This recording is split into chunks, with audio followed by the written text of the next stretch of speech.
अस्सलाम वालेकुम जी, world times के प्लेटफॉर्म से आपको खुशामदीद कहते हैं। जैसे कि आपको पता है CSS 2024 का रिजल्ट आ चुका है और इसी वसातत से हमारे साथ मौजूद हैं नवीद अहमद, जिनकी एलोकेशन हुई है PSP में। अस्सलाम वालेकुम। वालेकुम सलाम। कैसे हैं नवीद आप? अल्हम्दुलिल्लाह, आई एम परफेक्ट। सबसे पहले तो आप ये बताइए कि आपके क्या तासुरात हैं? I am feeling very good and अल्हम्दुलिल्लाह सुम्मा अल्हम्दुलिल्लाह, Allah has been very kind and Allah is very kind, अल्हम्दुलिल्लाह। माशाल्लाह।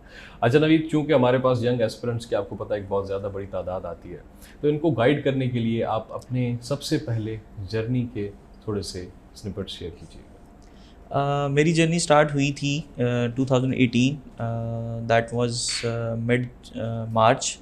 तो ये थोड़ा सा लंबा अरसा रहा जिसमें मैंने कुछ गलतियाँ की, कुछ सीखा और अल्टीमेटली आई हैव बिकम माशाल्लाह an officer and that I also been allocated in PSP।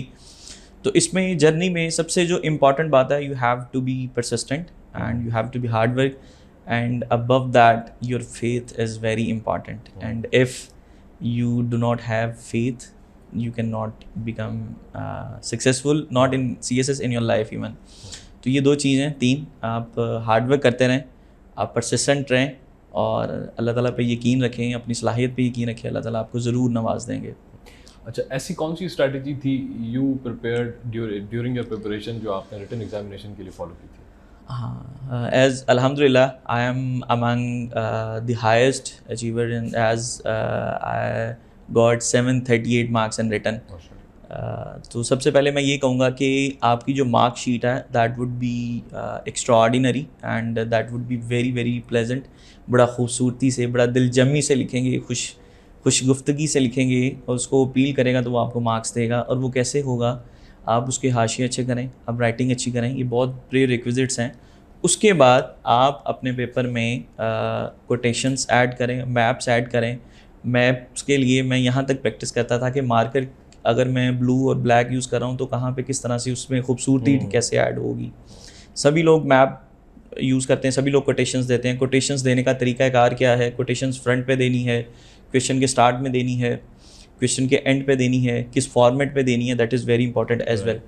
I have made recipe as well for written parts, that's why अल्हम्दुलिल्लाह I achieved 738 even throughout my career, throughout my journey. If I recall that in CSS 2019 I got 630 marks, and after that in PMS 2020 I got 756 and written part, and after that I missed allocation because of 3 marks, 4 marks, and after that I got 746 and missed recommendation by 2 marks. And after that in CSS 2022 I got 702, and after that alhamdulillah this time 738। and I must say अपनी answer sheet को खूबसूरत बनाएं through different strategies, quotations, आपके book references, आपका ideas, आपके facts figures. अब facts figures बच्चे नीचे डॉन सोर्स लिख देते हैं। हमारे पास बहुत अच्छी रिपोर्ट्स हैं, इकनॉमिक सर्वे पाकिस्तान है, प्लानिंग कमीशन उस पर काम कर रहा है, UN की रिपोर्ट्स पड़ी हुई हैं, USA की रिपोर्ट्स पड़ी हुई हैं। अब इंटरनेशनल सोर्सेज यूज़ करें, आप इंटरनेशनल जो कॉलम है जो पाकिस्तान पे लिखते हैं उसको यूज़ करें, बहुत अच्छे। ये मतलब all about these mixtures you can add difference in your answer sheet. अच्छा नवीद, ये बताइएगा कि आपने रिटन एग्जामिनेशन की कितनी प्रैक्टिस की थी? अल्फाज नहीं है मेरे पास, बहुत ज़्यादा, because that is my strength. और मुझे पता था कि रिटन पार्ट ही आपका, अब मुझे जो पता चल गया कि दैट इज़ माई स्ट्रेंथ, कि if I want to get my desire group you must have achieve remarkable score in written part. तो फिर मैंने इसके लिए बहुत ज़्यादा प्रैक्टिस की।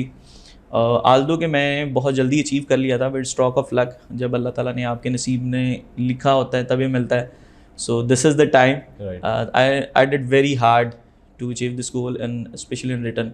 मैं रोज़ाना एक सवाल लिखता था, रोज़ाना उसकी ब्रेनस्टॉर्मिंग करता था, मैं शीट्स मंगवा लेता था 3-4 किलो उर्दू बाज़ार से। अच्छा। बहुत ज़्यादा काम करता था उस पर, फिर उसको एवेलुएट करवाता था अपने दोस्तों से, ख़ुद करता था। कभी डीमोटिवेट हो जाता था तो किसी दोस्त के पास चला जाता था अपना चीज़ लेके जो सीनियर हैं PMS के या उस तरह। So in this way I practice. But अच्छा, उसके बाद जब इंटरव्यू का फेज़ आया तब आपकी क्या उस वक्त फीलिंग्स थी? क्या आपके जहन में सोच था कि आपने इंटरव्यू को कैसे प्रिपेयर करा, रिटन के मार्क्स क्या थे, ये सब चीज़ें बताइएगा। As I already appeared in PMS interview twice, and although I could not get allocation, but that was a very low margin that I didn't get allocation at that time. I knew what will be the pattern of that interview. This इस is हवाले very से आप अपने pressure का भी थोड़ा सा बता दीजिए कि प्रेशर हैंडलिंग साथ में कैसे की जाती है, क्योंकि आप पे बहुत प्रेशर होगा ना लोकेशन की वजह से। obviously that was my last attempt, and the pressure is very high. But meantime, I must say honestly, I have job I'm doing as assistant director in Ministry of Energy Petroleum Division. Initially, obviously, when I pass I qualify written exam, so I have pressure because that is my last attempt, and now I qualified for the first time in my third attempt. The pressure is very much high at that time, and I think that was 28th April. But I made strategy to overcome that pressure. I started jogging and running, and I started to revise my optionals. First of all, I revised all the optionals. फिर मुझे पता चला कि जब panel start करेगा interviews तो हमें कुछ क्वेश्चन आना शुरू हो जाएंगे, हमें डायरेक्शन मिल जाएगी, पैनल वाज न्यू। तो इसी तरह ही हुआ, और उसके बाद प्रैक्टिस की मैंने खुद घर में मिरर के सामने प्रैक्टिस की, और जिस तरह मेरी तैयारी बढ़ती गई प्रेशर कम होता गया। और above all of that I have a job. I'm doing assistant director in Ministry of Energy Petroleum Division, and so this is also one of the key aspect that I didn't take any pressure, and alhamdulillah I performed very well. And now एक बड़ा major concern होता है सबका कि job के साथ कैसे तैयारी करें, आपने कैसे मेंटेन किया इस चीज़ को? honestly, you have to divide your time. First of all आप देखें कि आपको ऑफिस और गवर्नमेंट जॉब है तो you can take time after 5-6 you have 3-4-5 hours even. So at times in federal government, in federal departments, Saturday Sunday is off, so I worked hard on those days. I didn't take any leave, I didn't miss any time, I didn't go to outside because I knew this is the time, यही 2-3 माह. So I worked very hard, side by side job. So in this way I performed strategically so that I utilize my maximum time and give maximum energy to the final journey of this. Notes making के लिए क्या strategy रखी थी आपने? हाँ, ये बड़ा एक टफ क्वेश्चन है. हर किसी का एक अलग पैटर्न है. नोट्स में बहुत लॉन्ग बनाता था, फिर उसको मैंने एक अलग से रजिस्टर बनाया हुआ था. If I take example, European history की एग्जांपल ले लेते हैं. I have option and I got 71. European history में मैंने सबसे पहले ये किया कि मैंने फ्रेंच रेवोल्यूशन पे नोट्स बनाए. उसके बाद मैंने, वो बहुत लेंथी नोट्स है, उसके बाद मैंने उसके बुलेट्स पॉइंट बना लिए और नीचे फ्रेज़ल में मैंने हर एक हेडिंग के नीचे 3-4 फ्रेजेस लिखे कि अगर मैं इन फ्रेजेस को पकड़ लूँ, इन फ्रेजेस को याद कर लूँ, तो मैं इस पर एक पूरा पैराग्राफ लिख सकता हूँ. You need 1 paragraph in 1 heading. So lengthy notes, short notes, plus a register on the European history of on facts and figures.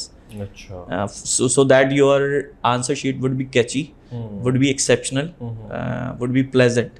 अगर आप सिर्फ बात कर रहे हैं और बात कही जा रहे हैं कि फ्रेंच रेवोल्यूशन में ये मसला हो गया, और आप हिस्टोरियन को कोट नहीं कर रहे, आप कोई मेजर इवेंट्स कोट नहीं कर रहे, आप उसको खूबसूरती के साथ ड्रॉ नहीं कर रहे. मैप्स बहुत अच्छे मैप्स हैं यूरोप के, आप अपनी बात को हाईलाइट नहीं कर रहे, तो that would be general history paper and that would also boring for the examiner.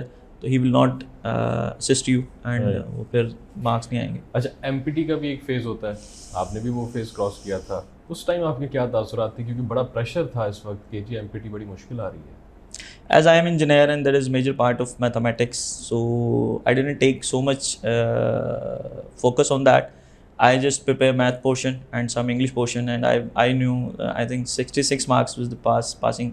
So when I realized that I would get 100 marks, so I just leave the paper and get outside and prepare for the final part. So I think if the students know they can achieve 66 marks in MPT, then they should try to focus on written part and then interview once they qualify. So हाँ, अगर इसका weightage होता, इसको कुछ आगे करना होता तो आई मस्ट से कि इस पर आप महीना 2 लगाएं, क्योंकि ये जिस तरह पीएमएस में ऐड किया जा रहा है जीके का पेपर, वो ऐड होते हैं, तो यहाँ पे ऐसा नहीं है. तो आप उसको इतना वेटेज दें जितनी इंपॉर्टेंट है. और सीएसएस में सबसे इंपॉर्टेंट बात ये है कि आप एक चीज़ को उतना टाइम दें जितना रिक्वायर्ड है. अगर आप ज़्यादा टाइम दे रहे हैं तो मेरा ख्याल वो आपको हेल्प आउट नहीं करेगा. अगर अफ़गानिस्तान पे एक सवाल आ रहा है तो आप 4 किताबें भी पढ़ लें तो आपने सिर्फ वहाँ पे 6 पेजेस ही लिखने हैं। एक कोटेशन ऐड करेंगे, एक बुक रेफरेंस लिख लेंगे, एक मैप दे देंगे, एक ग्राफ दे देंगे, कोई किसी की सही कह देंगे, but you can not write a whole book on Afghanistan. तो उतना पढ़ें जितना डाइजेस्ट कर सकते हैं और उतना टाइम दें उस चीज़ को जितना रिक्वायर्ड है। ये अब आपकी मैनेजमेंट है कि आप उसको कैसे लेके चलते हैं। अच्छा, साथ में ये भी शेयर कर दीजिए जो हमारे यंग एस्पिरेंट्स हैं, यंग व्यूअर्स हैं, उनके लिए कि क्या बेसिक स्ट्रेटजी फॉलो किया जाए, यानी कि एक लेसन कि अपने इस जर्नी को वो कैसे कंटिन्यू करें। As I said earlier, the do's is try to work hard,